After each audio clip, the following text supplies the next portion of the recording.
जो इस राज्य के मुखिया के अगल बगल में डाकू खड़ग सिंह और डाकू अंगुलीमाल जैसे लोग बैठे हुए हैं, जिनकी पूरी अवैध संपत्ति को जोड़ दिया जाए तो किसी भी छोटे राज्य के बजट के बराबर होगा। कि 7 महीने पहले जो सदन में जो लोकतंत्र का मंदिर है, उसमें जिस तरह लोकतंत्र की हत्या की गई, यह देशवासी भी उससे स्तब्ध थे कि क्या एक साधारणता बात बोलने से किसी की सदस्यता जा सकती है सदन के अंदर में। और मैं तो गरीबों की बात रखता था, किसानों की बात रखता था, बेरोजगारों की बात रखता था कि अगर यहाँ मृत्यु प्रमाण पत्र भी चाहिए तब भी आपको यहाँ पर रिश्वत देने होते हैं।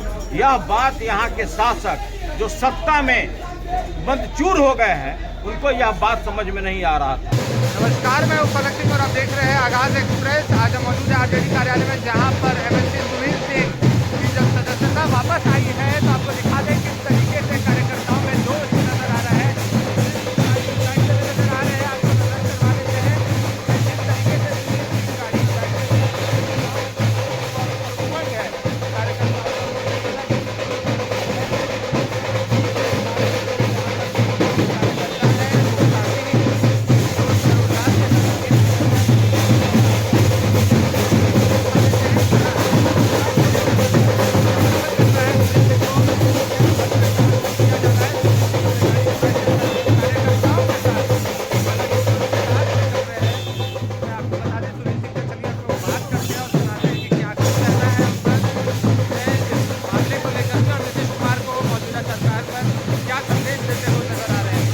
देखिए, सभी लोग जानते हैं कि 7 महीने पहले जो सदन में जो लोकतंत्र का मंदिर है, उसमें जिस तरह लोकतंत्र की हत्या की गई, यह देशवासी भी उससे स्तब्ध थे कि क्या एक साधारणता बात बोलने से किसी की सदस्यता जा सकती है सदन के अंदर में।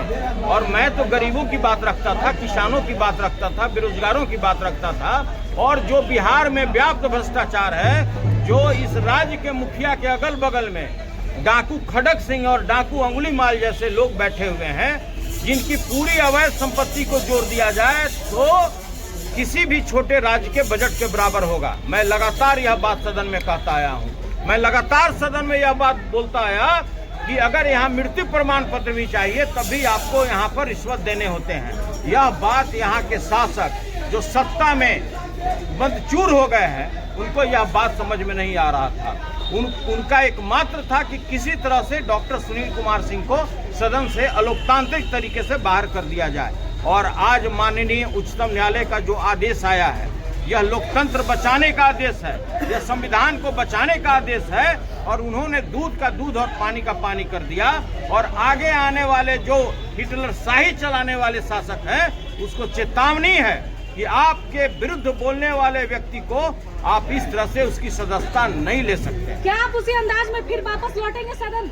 देखिए, अंदाज का क्या बात है। जो बात धरातल का है, जो बात गरीबों का है, जो बात किसानों का है, पहले भी हम सदन में करते आए हैं और अभी भी करते आएंगे। और आपने देखा होगा जिस तरह से राष्ट्रीय जनता दल के तमाम जितने भी हमारे सिपाही हैं, जितने भी हमारे कार्यकर्ता हैं, जितने भी पदाधिकारी हैं, और पार्टी स्तर पर जिस तरह से किसी अगने सा कार्यकर्ता का जिस तरह अभूतपूर्व स्वागत हुआ, ऐसे ऐसे 10 पद भी कुर्बान है। जैसा कि आपने देखा और सुना, साफ तौर पर जो संदेश था सुनील सिंह का ये था कि लोकतंत्र जीवित है और ये जो हिटलरशाही सरकार है, इसका समापन का आगाज हो चुका है। ये सुनील सिंह ने यहाँ से ऐलान कर दिया और ये ऐलान एक तरीके से साफ ऐलान है।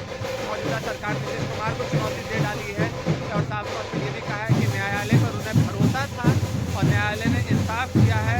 और ये एक तमाचा है मौजूदा सरकार पर। और साथ ही साथ में नीतीश कुमार की हिटलरशाही जो सरकार है वो अब खत्म होने जा रही है। और साथ ही साथ में उन्होंने दोनों डिप्टी सीएम विजय कुमार सिन्हा और सम्राट चौधरी पर भी काफ़ी करारा कटाक्ष कर